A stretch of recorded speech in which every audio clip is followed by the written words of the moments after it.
Hey church, today we're going to be in Genesis chapter 14, and if you're like me, you enjoy a good rescue story. And whether it's something you've seen in real life or a movie or a book, usually a rescue story just makes your heart feel good. And there's going to be one of those in this chapter. But before we get to it, let's see what brought us to this place. Pastor John yesterday led us through chapter 13, and we saw that Abram and Lot split ways. And Abram took the high road. He allowed Lot to choose land first, and Lot selfishly chose the best land there was. And he went on his way, and that's where we find ourselves today.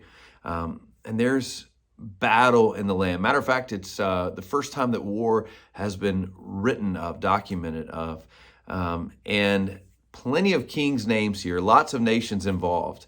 Kings' names who I will not even attempt to pronounce for you except for one, King Chedorlaomer. King Chedorlaomer was a worldly ruler, and as you read this chapter today, was kind of in control.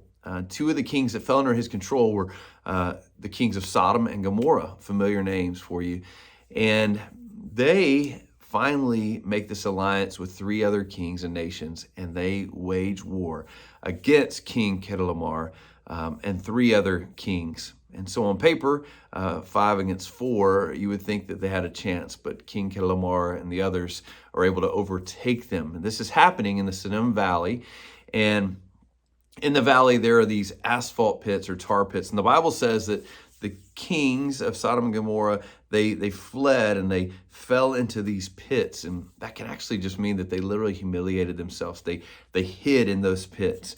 And the rest of them fled to the mountains. Well, as you can imagine, King Chedorlaomer and the others were able to take possession of all goods and possessions of the land, and with that came Lot as he was living in Sodom. And so one of the survivors, who was most likely from Sodom as well, because he knew Lot, he goes to find Abram and tell him what has occurred. And Abram would be their only hope in his mind. And so he gets to Abram and he tells him, and Abram assembles, I love this, it's a very exact number. Sometimes we see these in the Bible, 318 trained men from his household. These slaves grew up in his household. He assembles them, and they are going to go in pursuit and try to rescue Lot. And it's not a short journey, 120 miles or so, so they're committed for the long haul. They're outnumbered. They get to the point of attack, and they choose a battle plan to attack at night to give them the upper hand since they are outnumbered. And they actually win, and they overtake them. And Abram is able to take back all possessions that were lost and all people. And in the middle of that, of course, he's able to rescue Lot, his nephew. And no matter the circumstance that led to this point, I guarantee you Lot is excited to see Uncle Abram come to the rescue here. And when I think of that, I think of the word rescue.